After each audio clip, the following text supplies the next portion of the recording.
Good? Yeah. Yep. All right. Great. I'm hot off the plane. Been landed for like, I don't know, 7 hours. Does that count? And here we are, rocking and rolling. All right. So, you know, they did their summit yesterday in California, and it went off well. But I talked about something that I've spoken on it before, but I just want to focus on it just for a moment. And certainly, in fact, not before, lots of times, Jay, I've talked about it, and I still will continue to talk about it. And I talked about this thing, certainty, and there was an angle to it that, you know, many of you may not have heard from me, but just want you to think about something like the reality of today's marketplace. Do you think things are certain or uncertain? Uncertain. Just so you take the world, would most people say it's uncertain or certain? Uncertain. Okay. And forgive me, I probably will start off at some level unless I change my mind even today at what am I supposed to be there 11? What time does it start? It starts at 11. It networks from 11 to 11:20. We'll do our announcements and you'll probably start speaking around 11:40. Okay, all right. My wife Jennifer said you better be there at 10:30. Which means you'll get there at 11. I'm just kidding. All right. Okay. So here's now some of you have heard this before. So Albert Einstein asked a number of different questions, and one of the questions that he asked was this. He said, do you live, and I sent this out to April actually yesterday, but it was just a good reminder. It's my favorite. In fact, if you text me, I'll send it to you, but it's a thing by Wayne Dyer, and if you want it, it's I don't know, like 6 minutes long, but it's a great message from Wayne Dyer about this. And he says, it reminded me, I mean, not that I haven't known this question. I've listened to the thing I'd send to you. I sent to you too, Amy, actually. It really starts to pose the fact of how we show up in our life.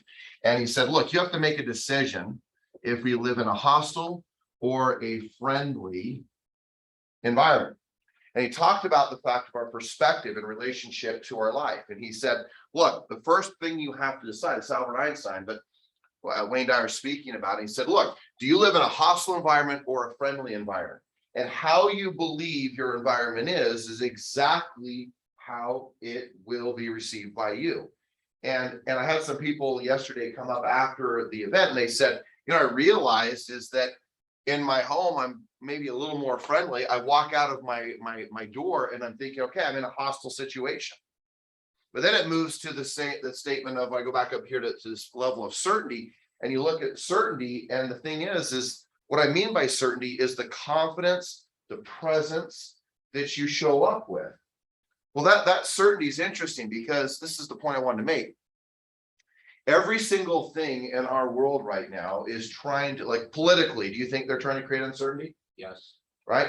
Pretty simple. Whether you're a Democrat or Republican, right? Even though the state of Utah is primarily Republican, and weirdly, you might not believe this, but in Ventura County, where all of our offices are in California, it's a highly red state, a highly Republican. And again, I said, but look, it doesn't matter whether you're Republican or Democrat. The reality is, even like just simple things like the FBI raid to the Trump work, some people got certainty from that, but the majority of the country got really uncertain. And you whether Trump was at the helm of the presidency, did you have more certainty or uncertainty? How many people were uncertain? You don't even show of hands, but when he got into office, I was really uncertain as to what he was going to do. Everyone was freaked out, wondering whether he would. And I still think I get a kick out of watching people say, can you please show me the policies that you didn't like that he instituted? And no matter almost who you are, no one can actually have an intelligent conversation about it, which is fascinating in itself. And yet then people will say how much they don't like Biden. They may say, well, is he the responsible party of all the inflation? Look, Trump was giving out lots of checks and giving out lots of money. So it's not just a Biden thing. They say, well, he's supposed to fix it. Sure, he's at the helm of it, but it's not just him. And every single thing that you start looking at, you start to realize, creates some level of either certainty or uncertainty. I think the media sells what they sell, and the advertisers pay for what they get. If there was lots of certainty put on the news, or is there a lot of uncertainty put on the news? Uncertainty, right? So the thing that you realize, and you realize is every single person out there who tries to get you to pay attention or change your mind is trying to create some level of uncertainty. If you go into a listing appointment and you know that someone either came before you or after you in regards to competing to get the listing, do you think that the other agent is trying to create certainty for you or uncertainty? Of course, uncertainty. They're trying to get people to question whether or not you are the right agent for the job. So that when you start looking at it, you start to realize, man, how important is this level of certainty that I bring into my environment? Well, great leaders have to bring certainty. They have to, because if they don't, then the opposite of that is uncertainty. So if we walk into listings or working with buyers, whatever the situation is, and we sit back and go, well, I think, and maybe, and we bring a presence of uncertainty. And we say, well, George, what if I don't know for sure if the home's going to sell? Really? You don't know for certain if the home's going to sell? Of course, you can be certain the home can sell. And you can be certain if they price it right. That's the whole point, is that you can find certainty in almost every situation. And great leaders find certainty. They move their life with a level of certainty, because here's the deal. You create too much uncertainty, then in most cases, you'll become hostile. You'll become argumentative. You'll become angry. You'll be looking, in fact, even in this little thing that Wayne Dyer talks about, the person who walks out into the world and is hoping and looking for moments of being offended. And you start realizing that, man, how am I really living my life? Do I come with love and light and friendliness and joy, or do I come with a little bit of hostility and anger and am I fighting? Am I pushing against everything that comes at me? Am I always trying to create some argument, contention of some sort? But how you view this world, what your expectations are of it, if it is friendly or hostile, I believe also has so much to do with the level of uncertainty and the certainty that you bring. So remember that part of the most important thing that you'll do in any appointment that you have, whether it's prospecting or presentations, is going to be the level of certainty that you bring. Here's the deal. They always choose the person they're most certain with. And you say, well, what does that mean? How do I create certainty? First of all, it's just a decision. I will be confident, a declaration of your certainty. But more importantly, as you start to break that down, well, what it really means is that you have some level of confidence. You have some level of belief in yourself. You have a belief that you can get the job done. You have a belief that can and you start to realize that, man, if I could bring certainty, and then I brought some friendliness into the equation, what could I really accomplish? And the challenge is that even just in our given day, we get uncertain as to what our activities are going to be. The moment you come off the mark of what you know you're supposed to do, you will go down a pathway of uncertainty. And what I have found at least in my lifetime, people say, well, were you always like this? No, I wasn't always certain. And the thing is that you can have certainty even in uncertain times. But the challenge is that you look at how do I create this I'll just put up here this confidence, this belief, and I'll put over here this certainty that I'm talking about, meaning that it's going to be okay. And you say, well, what if it's not? Well, what's a better life to live in? Oh, you know what's happened in the country? What I see it's happening in the country is I've been recruiting more agents than I ever have, and we have more agents who have joined this company in the first 6 months of it than we did all last year. Seems pretty good to me. Well, yeah, but don't you understand? No, I do understand that there's conflicts. But again, I go back to, how do you see this? How do you view the world? And you can get caught up into all of the other noise, but this certainty, confidence, and belief about yourself and your world has so much to do with the perception that you bring. And the first way in which you create a solid place of confidence and certainty is you bring your life to a place of gratitude. Remember, gratitude and fear cannot coexist. And whenever you find yourself stressed, distant from your own dreams, your goals, and desires, whenever you find yourself anxious, negotiating away your dreams and your goals, it's almost always because you haven't come from a place of gratitude. Yesterday, twice, I sent out a similar, but not exact text because I voice memoed them, but I talked about the fact of, even in meditation, I'm sitting there asking the question as to what is it that you guys are doing? People tell me, oh yeah, well, I'm meditating. I'm like, well, what does that really mean? Well, the first one is like, hey, look, just focus on your breath. You may say, well, what does that do? Because it calms your mind. Second, why don't go to a place of gratitude like I'm talking? And third, which I'm finding very few people do, is they don't set their intention. They get unclear as to where they're going, how many appointments they'll set, how many deals they'll do, how many listings they'll take, how much prospecting they're going to do. And you start recognizing that people just check off the list, this stuff like, oh yeah, it's no big deal. And yet it is the root of all confidence, certainty, and belief. It is like the deep, abiding roots of success in relationship to that. You know, what did a Michael Jordan do when he was sitting on the sidelines with his, you know, whatever he had at the time, earphone, whatever earphones he had in? He said, LeBron James, same things does it. They sit there before a game. They have their eyes closed. They're listening to something. What do you think they're doing? Just sitting there wandering with their mind? No, they're seeing, they're setting the intention. There's the vision of what they expect to have happen. But if we can't even do this for 20 minutes in a given day, well, then we're always going to lack some level of certainty, confidence, and belief. So you shouldn't ever have to be in question. And if you find this waning, or you find it depleting during the day, then take 5 minutes, 10 minutes, focus on your breath, get grateful, and see the vision of where you're going, and protect what you have and what you want to have happen, like it is literally the most important thing of your life. If you are casual with your goals and your dreams, then your activities will be casual. This is your place to set your intentions and to stop being so casual about how you approach the things that you're doing in your life. If you get serious about this, then the second part will be number 2, is that you get really clear on what you're supposed to do, which is the activities.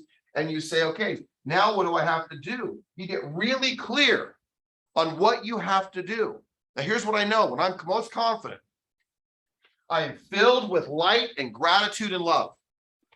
When I am most confident, I am absolutely clear on what I'm supposed to do today.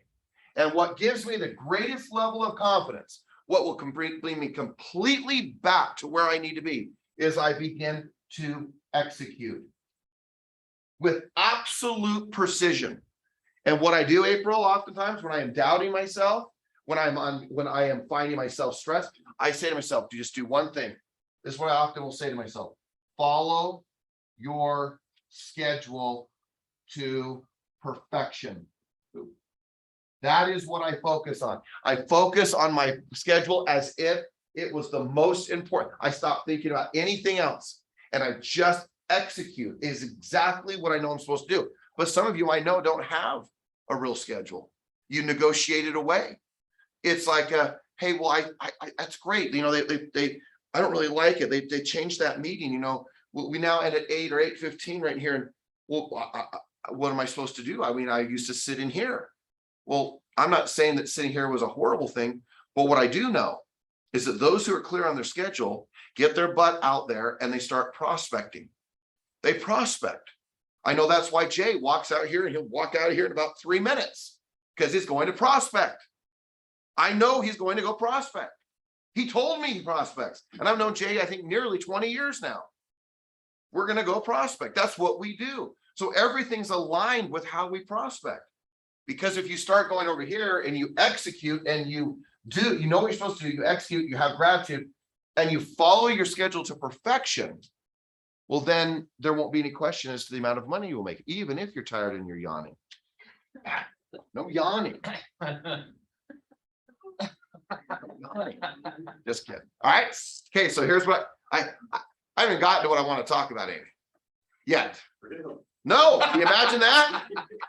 I can't imagine. I just want to focus on this.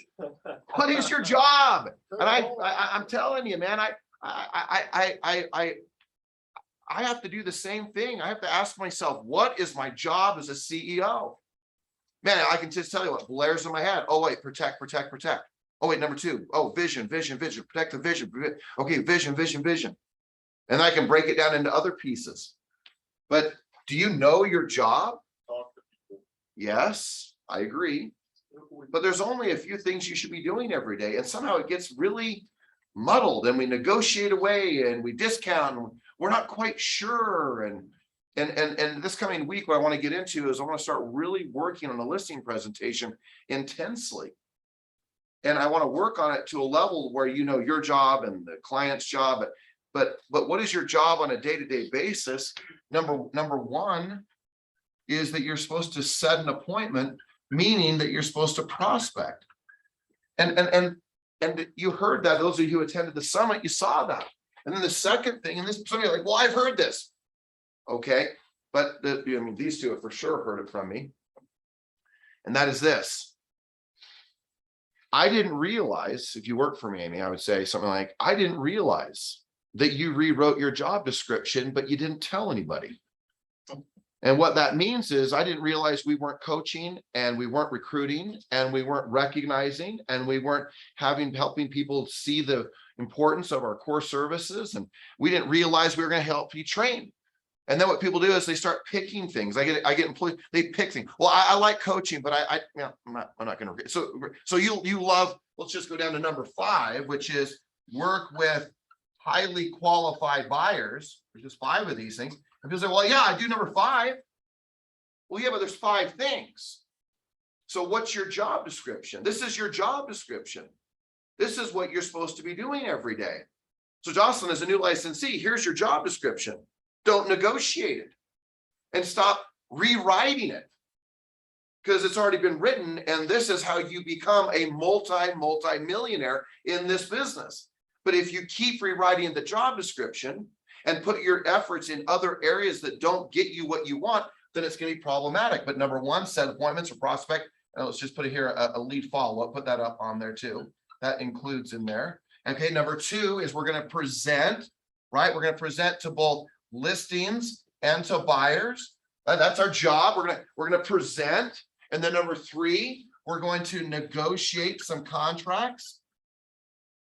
But you even heard, if those again who attended the summit, does he negotiate many of his contracts? Does Brian negotiate a ton of his contracts? No, he tries to get it to where his assistants, but like Tara, who's been with him for or Tara, who's been with him for 10 years, I think she's been with him. Well, he'd rather have her negotiate it so he can get back to, we'll get to this in a second after we list number 4. And number 4 is, yeah, his job is to get price reductions. But I can tell you this, he still tries to get Tara to even get price reductions. So he doesn't work with buyers, if we're talking about Brian. He tries to have someone else get the reductions on price. He has someone else who tries to negotiate. And shocking, what do you think he spends 80% of his time doing? Setting appointments. Either setting an appointment, lead follow-up, or getting on an appointment and taking a listing. That's where he spends his time. And then people go, oh my gosh, it's so magical what he does. I mean, been there, done it, got the t-shirt, man. I was selling 100 plus homes a year in 08, 115 homes, worst market in US history.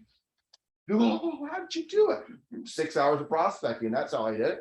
Yep, and I mastered my skills. I figured out how to present when I wasn't taking listings. And then all of a sudden it's like, holy crap. You mean only 1 out of every 10 homes are selling right now? Well, I better figure this part out, how to get a reduction. And I'll never forget Julie Bradley, Gretchen and I just a few days, weirdly, we were talking about this lady. And she said, thank you. Thank you for helping me figure out that I needed to absolutely reduce my home because all of my neighbors, she's like, are $50,000 now less than me. I remember, I don't know, 6 months later, she called me to thank me because it was so combative to get her to reduce. Remember, she hung up on me, literally in mid-conversation.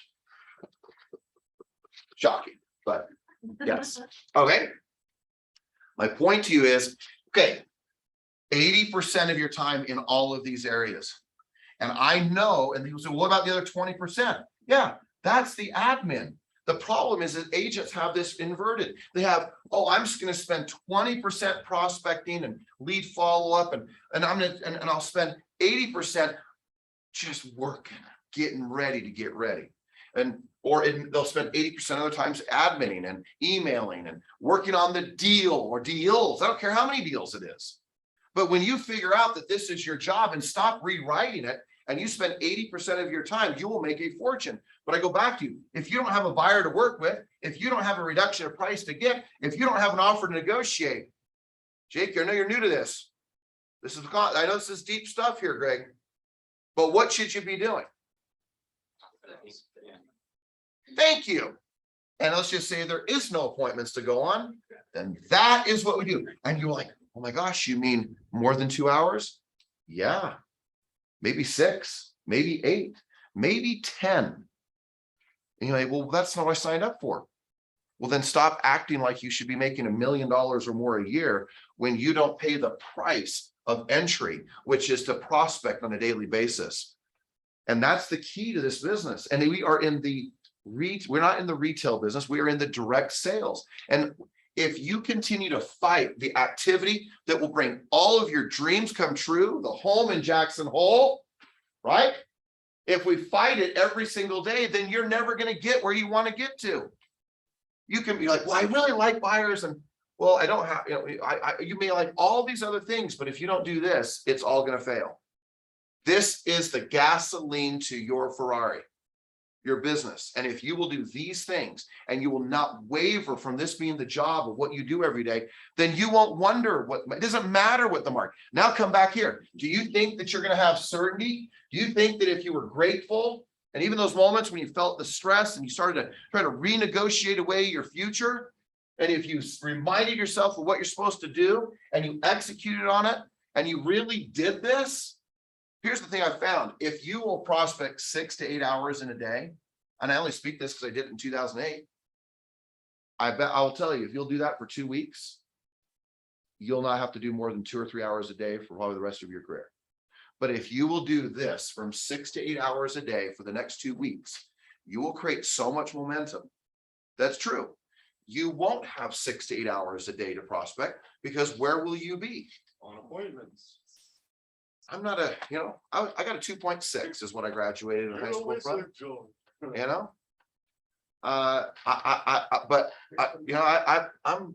I'm pretty certain that works. And I only speak to it, not because I'm like, oh, well, it sounds like a good theory. It's because I've done it. It's not like some magical thing where like, well, yeah, George, but don't you know things have changed? Nothing's really changed. That's what's even more ironic. Nothing's changed. Yeah, but technology.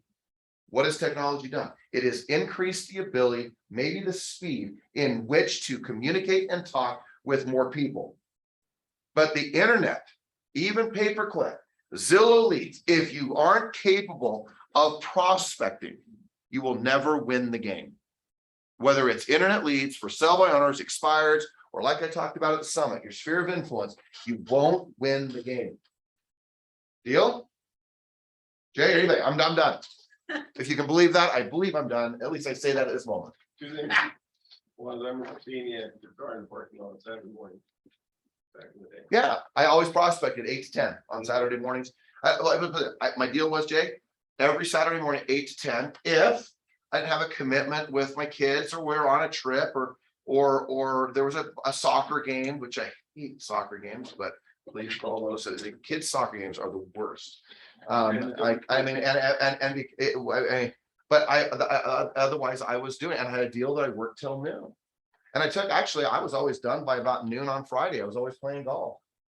But then the other thing is 2008 now. In 2008, everybody was phone prospecting. Now everybody's trying to do internet leads, so it's actually easier now than it was back then. Yeah, it is easier. And Jay, it's also interesting is I was having this conversation with Justin Udy just a few months ago, but gosh, maybe even a year ago, but it was somewhere in the last 6 to 12 months. But it was about open houses. And the conversation was, as he goes, I realized that people will come to these open houses, and it's the way that I am able to usurp, if you would say, or step in front of all the aggregators, because I have a face-to-face contact. Now the internet lead is not as powerful because I got to see the person. So he said, look, I've realized that the days of when I thought open houses were so ridiculous, he's like, not only am I holding them, but I'm prospecting while I'm there, and I'm getting in front of all the aggregators. Instead of having to pay for business, I get right in front of the business and take all of the business because I don't have to deal with Zillow or pay-per-click or any of these other things. It's not that you can't have deals happen that way. We know deals happen that way, but it only happens if you prospect. It doesn't matter how many leads you get. If you don't prospect, you're not going to win. So for the next 2 weeks, my advice for anybody, boy, just I would love to see you prove me wrong. Like say, I did it and it didn't work. But what if you did 2 or 3 hours in the morning, took a break, go take I used to go take naps. I used to go to the gym at noon. Then I come back and start as if it was a new day and prospect 2 or 3 more hours. I used to prospect I had such an intensity setting appointments. On a Friday night and Saturday night, I'd come in for a half an hour to an hour right before Jennifer and I were about to go out to dinner or something. I said, hey, I'm just going to run over to the office, or I'd be at home and I would just make a few quick phone calls. Guess what? Everybody at Saturday night at 6 p.m., guess what happens with their phone? They answer it. Everyone answers, because they would not think that an agent in their wildest dreams would be prospecting, and I could make 2 or 3 appointments in 30 or 45 minutes just because I said, I'm just going to run over before I meet you up. I'll meet you up at Market Street, or wherever it was we were doing. Guys, this has to become your priority, but the certainty, the confidence, and the belief comes because you set everything up right. You just absolutely surround your life with gratitude, light, and love and beauty. Then you know what you get clear. This is what I do.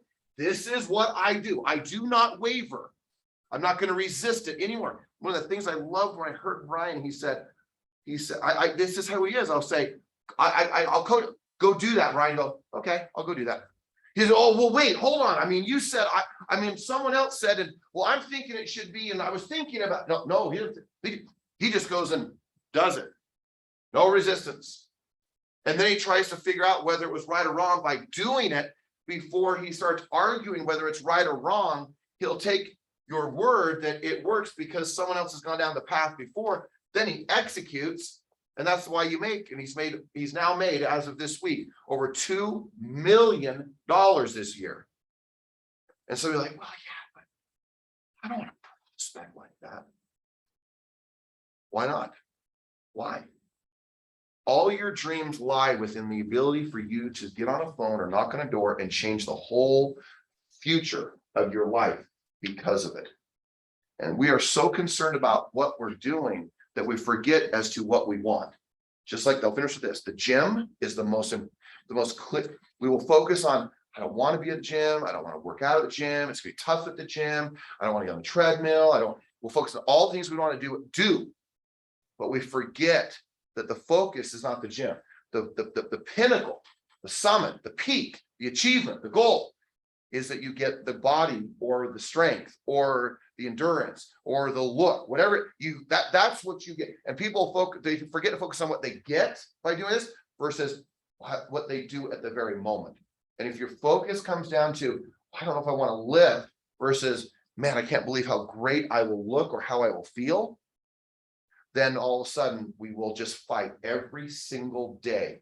The focus is Jackson Hole, not, I don't know if I have time to do this today. That's not the focus. If you make that your focus, you'll fail almost every single day. All of us will. You'll say, why do you work so hard? Why are you, I got 6 hours, no, I don't know, but 6 hours sleep. Why am I here? Because I know what I want. I'm not worried about how I feel right now. I'm not worried that I'm tired. I'm not worried that I don't feel like being here. I know what I want. So my focus is, where am I going? What am I achieving? And where am I? Okay. All right, let's go.